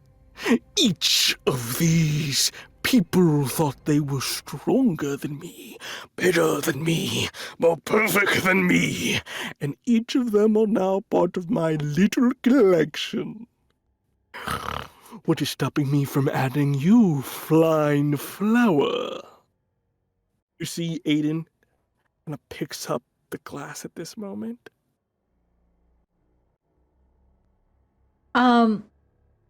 So the interesting thing that has just happened is that this creature, this monster, is functionally monologuing at us and is telling us quite a bit about itself that we did not previously have knowledge about. And so understanding that this stone is made of not only rock but also metal, I think presents an interesting piece of information for Omera, because that means that likely there is some sort of exoskeleton that can be pierced. And so Omera, I think, takes this moment, I think seeing out of the corner of her eye that Aiden has a mirror, and not addressing the stone, but addressing Aiden and Azul, is going to say, "Be my eyes."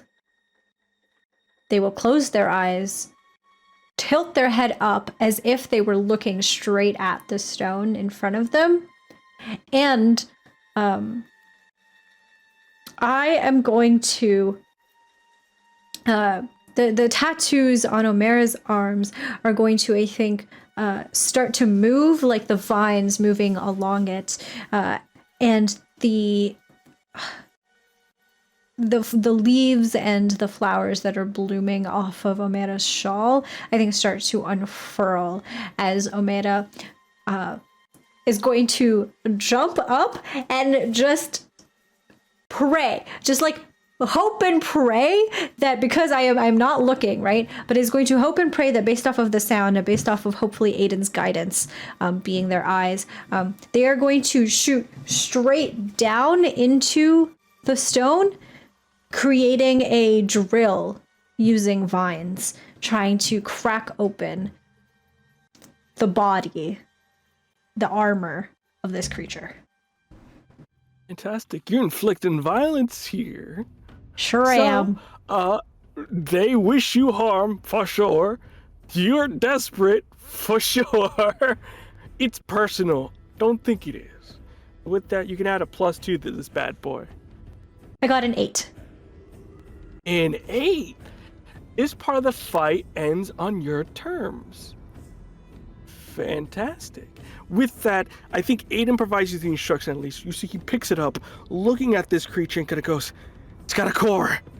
And kind of instantly you're remembering the golem in which you brought it to life had a core, which means this thing is that sort of same design. It has a core that if out or taken out, it will be depowered and will not be on. But as you're sort of getting up, hopping up, you see the full vestige of this thing. You see it is made half stone, half red metal that sort of spikes off into a side jagged. It is almost like this amalgamation of like a Greek statue in all its perfections with the amalgamations of a metal statue made of imperfections, of the ugliest bits of a person's body. Claws on one side while delicate hand on the other. It is a dichotomy of the ugliness of mortals with the perfection of divine, with its two glaring ruby eyes, staring as its jagged teeth and personally divine teeth look at you. Who do you think you are? As you prepare to your attack, what are you doing? So as I mentioned, I jump up, eyes closed, trusting my senses, the rest of my senses, and Aiden and Azul to guide me.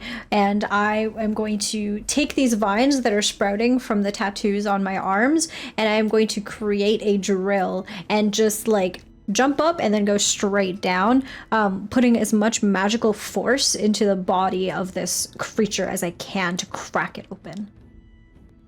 With that very much Smash Bros style, you kind of down B on this individual as you just, as they get pushed off to the side, you see you manage to hit the part where metal is rather than stone, so it's a bit of an easier time. It goes off to the side, pushing it off as you see kind of scraping on the floor trying to gain its side as you manage to blow a hole in like its sort of lower left abdomen region, and you could see sort of that spark of divine magical mechanical energy spilling out of it. As you see, you kind of created an opening for it. You see that as it sees this, you are clever, good killer. But I'm afraid this is where your story ends. You see that they begin to mimic you in a sense. As you see that on their body, the metal part, they form tattoos similar to yours, as they are jagged, almost like metal flowers, as they begin to react in a similar fashion to you, as they go to you, as you're sort of dodging at the moment. Due to the fact that you succeeded, no harm is coming to you as of yet. As that happens, what are you doing now, as you're kind of facing off against yourself in a sense? Firstly, freak out that this thing is making clones of people, I guess, and taking our powers, which is fucked up.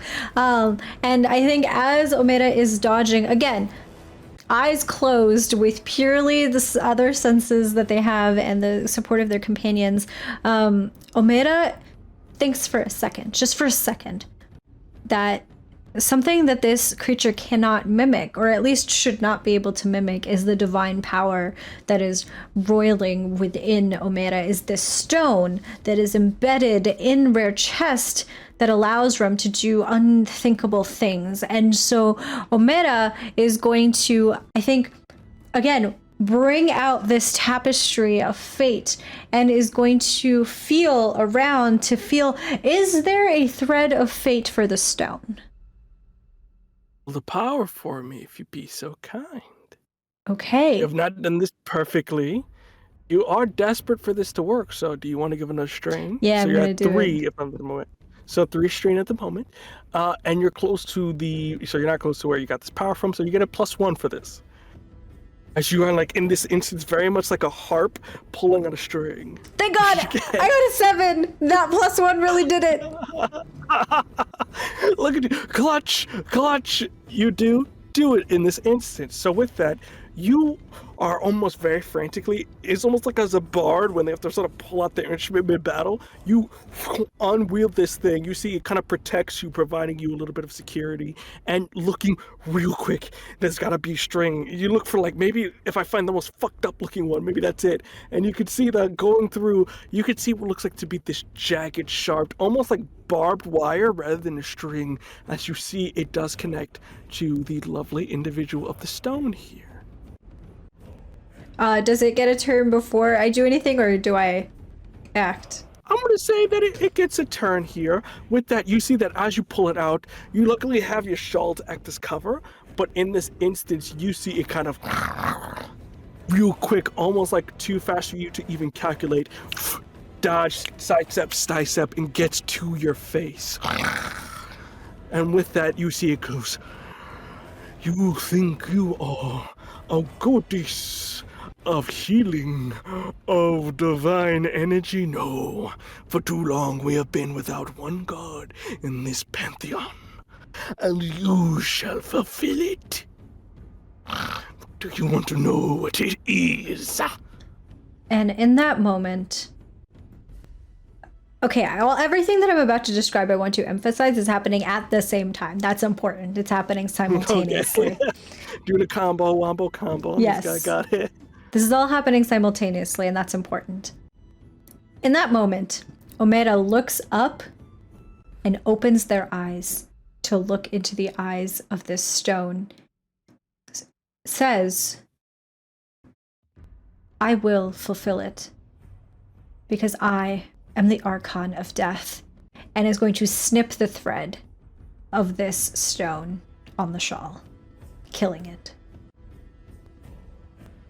Inflict one more violence for me here.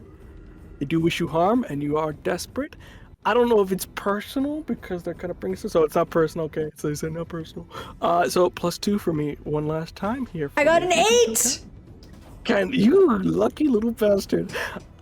With that, you see before you cut its wire, it crackles. Good, you understand. Before you snap it, you see that the vines that were kind of coming to you, almost getting ready to almost barb wire around you, retract, go back, and begin to, as it begins to sort of at this point go around, very much in the sense of like squeezing the individual. As you see the stone cracks, the metal bends. You are glorious. As you see it crushes like a soda can before it just lays on the ground. In this instance here, we're killing a god. Or another 2d6 for me to see how this scenario goes. I got a 5. You got a 5. We get another curse. As they are dying and you see that energy, you have chosen to be a goddess of death. So I inflict on you a blessing. Thou shalt be feared as a monster. As they dissipate from reality. You see at this point, Aiden is still very much covering their eyes. Are you alive? Yeah. Yeah. Can I open them?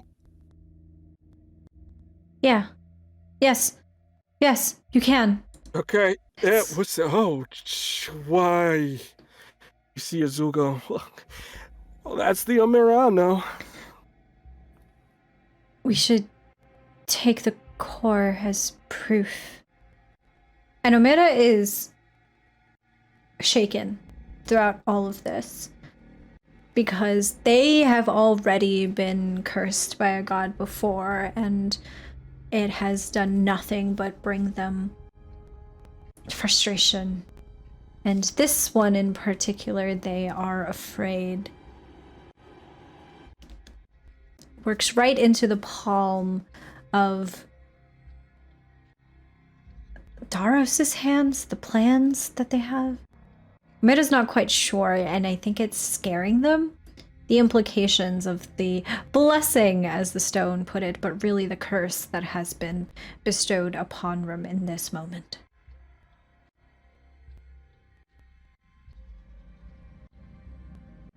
you're kind of in very much like that sort of disassociation.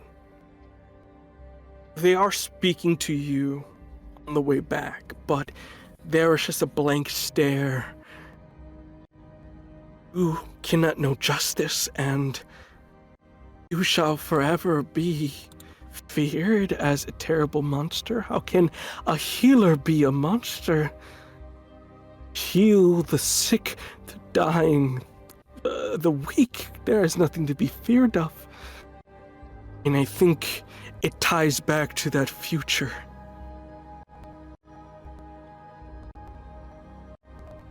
Battle this country you go to. This be your defining moment? Is this where you shall be known as a monster? But then again, Aiden brought up a very good point. They fear things, fear names. They only fear ghosts. It is only reasonable to fight an empire, if you so wish, that they must fear a monster. They must fear something like the stone, something that strikes fear into hearts, something that is biblical in the sense, something that is beyond their understanding. Is that what you must become? Maybe you can be emperor. Maybe being emperor is being a monster to keep the other monsters in line. A lot of thoughts go in your head. As they do, you're kind of snap back up as you see the elder kind of, "Hey, you there? You look to be a little bit out of it for someone who is a champion of the people." Sorry, it's been a long journey. And I think Omera is just going to gesture to either Aiden or Zool, whichever one of the two has the core of the stone in their hands, and is going to gesture to them. As we promised. Look at that. You do not understand the significance of what you have brought. This as the very being and soul of our God itself. It shall make a fine craft. And in return, as you promised, passage for all in Mali, and I believe one of my companions has a request of you as well. Like my weapons back, asshat. And he kind of goes, "You should learn to be a little bit more diplomatic, but I like the cut of your cheek. You shall have passage. It's going to take maybe a day or two to fix the bridge in order to make sure it is structurally sound for your people to go, but you shall leave with that and your weapons in tow. It is a pleasure working with you, God Killer." And with you. you. See Aiden go, "And with you, and may I suggest, in those days, we have a chat." And why, pray tell? Well, because your people are clearly suffering, and there is a little coalition forming. Something you may be interested to be a part of, if terms for your people are new. As you see that Aiden does take this time to begin to drone on about the rebellion, forming new, having the ideology forward. Not necessarily leaving you in the dust, but you do feel a bit of a cold shoulder as they go back into their default mode of leading a rebellion. In this moment here, as you are with Azul and Aiden kind of prepping things, you see there is a decision to be made here. There are two paths, as you read on their fates themselves, which may be incredibly important in determining maybe who lives in this battle, depending on who you talk with.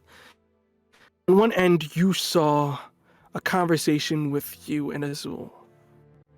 Azul has very much a friendship loyalty to you, but they also have a stronger loyalty to the Empire. If not talked to about this loyalty, and the truth behind the Empire, they will go back.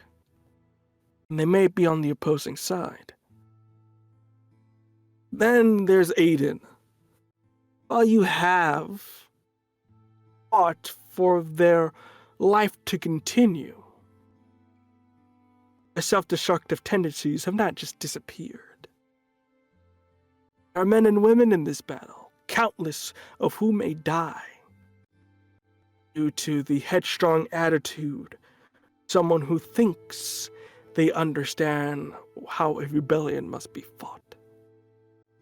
In this instance, very much a la Life is Strange, fractures are upon you as you have to choose between talking to Aiden or talking to Azul. I was literally just thinking that. I was like, not you pulling the fucking Life is Strange major decision as I'm a fucking nerd. on me. Like, the screen is like, there's two things in front of me.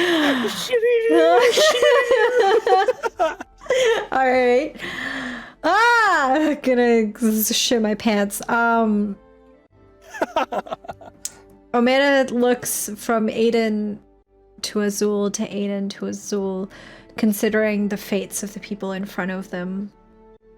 And Ray, I'm clicking my decision. Ray goes over to Azul and will gently place Rare hand into hers and will squeeze and say, hey. Hey, you see they kind of were packing up and kind of put off to the side and go, well, I was gonna head out. I don't agree with your friend here. I do understand you fought fair and square and you earned their freedoms, but I have to go back and I have to have a loyalty to the Emperor and the people. I owe them my life for caring for me and everything about that. And while I struggle with that, I have to go back to them, Omera. Omera crouches down in front of Azul, still holding his hand. Don't go. Come with us instead. We could use a fighter like you. I mean, you know that I don't know the first thing about combat or war.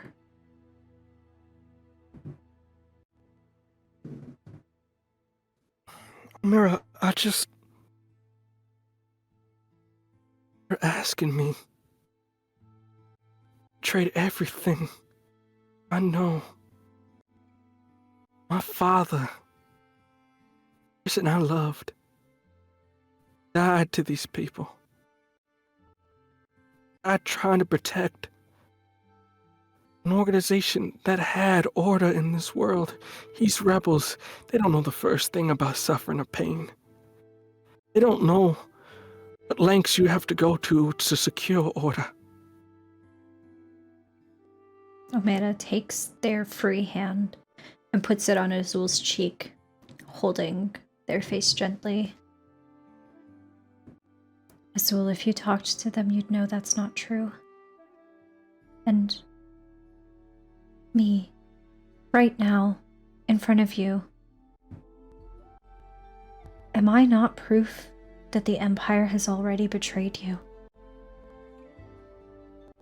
They told you I died. But I was hidden away, disappeared in some prison to rot for the rest of my life. And if that was justice, would they not have been honest with you about what happened to me? Why pretend that I died? Please, Azul. They are not your friends.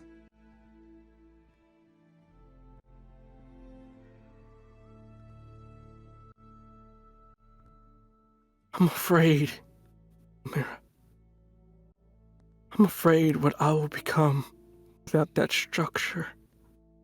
What guarantees do you have that if I join you, I fought by your side, I fought for rebellion, that I will still be the same person I am? I won't become a monster. And his hand moves from Azul's cheek down to the middle of her chest, right at her breastbone, in between her collarbones. Because I know the person that you are, Azul. I've known you for so long, and you have always been a fighter, a lover, someone who does the best that they can. I don't believe that you would become a monster, which is why I'm asking you to come with me, because I fear that if you go with Aenir and you go with the Empire, they will turn you into a monster. I don't want to see that happen to you.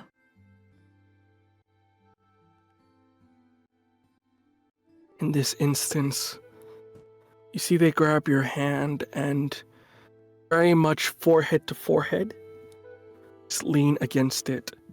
In this instance, you are connecting with someone. So I leave it with you. What common ground do you two share? We share a history. We have been friends for years. We studied together at the academy. We both grew up believing in the Empire, and so Azul knows that when I say that the Empire is not to be trusted, that they have committed atrocities against people, that's not coming from a rebel's mouth. That is not coming from the mouth of those who could never see the good in the Empire. It's coming from me. Azul knows just how strongly I believed in the gods and in the structure and in everything that we have been a part of this whole time. And that, for me to be saying this,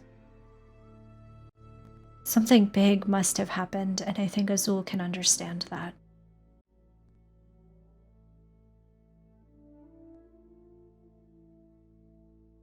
But yet there is something that still divides you. You could see in their eyes they will join you. But you understand that they will always advocate those within the Empire. A rebel is to kill a regiment of soldiers, they will stand in the way to protect them. If the rebels wish to hold someone hostage in order to make a point, they'll be the first one to attempt to let that prisoner go. They will join you, but they will ensure they never forget why they chose to be with the Empire in the first place. Order in a chaotic world. As you see, they retract in this moment. Before Unpack. Before Azul pulls back fully, just as she is moving her head away, Omera's hand, which had, I think, wrapped around Azul's hair, entangled into it, kind of very softly and gently holds Azul there. And Omera will go in, if Azul will allow it, to kiss them. They are not expecting it in the least, as you see. Well, I guess I'll unpack the bat. As you befuddle them in this instance. As you show this compassion that warms around, and without you even instinctually, the flowers begin to blossom along your tattoos.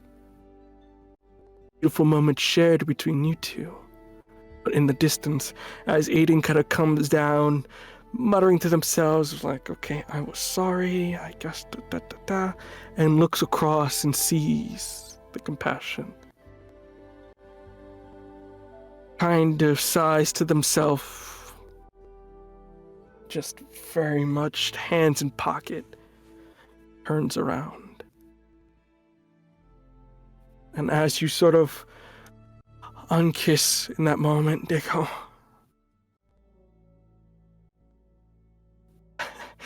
I'm a bit speechless. I will say, what took you so long, but it only took you killing the god, I guess. Thank you for trusting me. Always. I just fear for Titus now. We'll find them. We will. But finish packing up, and we gotta head out. You see that day go off. And as you find yourself alone in this instance, among a city, looking out in the distance over what looks like to be these sort of far fields and battlefields of Gali, what goes to your mind?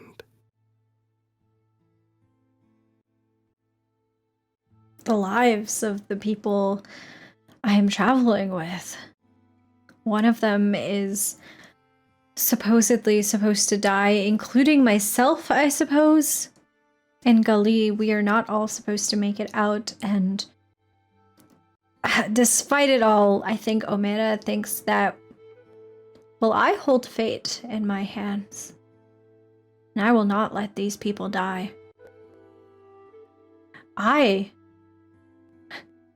That was what I was supposed to become all along. I am the missing god in this world. I am the god of death. And that means I get to decide who lives and who dies. And these people, they don't die yet. Not if I say so.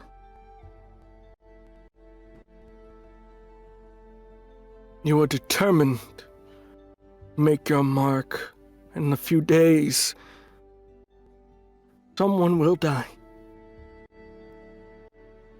But if it's going to be your friends or the enemy, only time will tell. And that is what we shall end it for today. Yay! Thank you, everyone, for joining us for another special and spicy episode of Forsaken. With that in mind, in reverse order, please, God Killer, put your sweet, sweet plugs in for all the lovely people out there. Hello, everyone. Hi, Raiders. Thank you so much for raiding. I hope you had a good stream. My name is Hamna. I use any and all pronouns, and I am a teacher, regie, performer, and producer. You can find me all over the social medias at LilithTTRPG. Today, I have been Omera, who uses they/they pronouns, who is the God Killer. And I will say to the sad Aiden in the corner that Omera has two hands. Okay, this doesn't have to be a sad time. We can all be happy together. With that being said, the other show that is currently releasing that I'm on right now is called The Ties That Bind. It is a corrupted podcast over on Secret Nerd Podcast, and we are, I believe, 9 out of 10 episodes have come out. Episode 9 is a really good one. It was a very fun session to record, and it's sad. It's sad. It'll make you cry. And if it doesn't make you cry, I'll give you your money back of $0. That's it for me. I will pass it over to our god, Chris. Hello, I have been your god for these preceding evenings. With that, if you like what I'm doing here, you can follow me on the Twitters while it's still live at VO_Cologne, that's COLON. In terms of what's going on in my life here, over on Bad House RPG, Tuesdays at 8 o'clock, I run an all Latin Werewolf the Apocalypse 5e game, which is part of their World of Darkness universe. You missed a hell of an episode yesterday as they were crashing a Kia Soul into a bar. It's a whole thing, and you should check it out because it is the most funniest thing I've ever done in my life. But you can catch it over on Bad House, and on top of that, on Thursdays, we have our episodes of Forsaken, with our next one being our mid-season climax, where a lot of stuff is going to go down, so it's going to be juicy, and you don't want to miss it. With all that in mind, we are so glad that you all joined us for these preceding evenings, and we can't wait to see you next time. But until then, everyone, Have a lovely night.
Last episode. So if you want to see how that's going to turn out with the next 7 episodes in that series, come tune in on Tuesdays at 8 p.m. same time.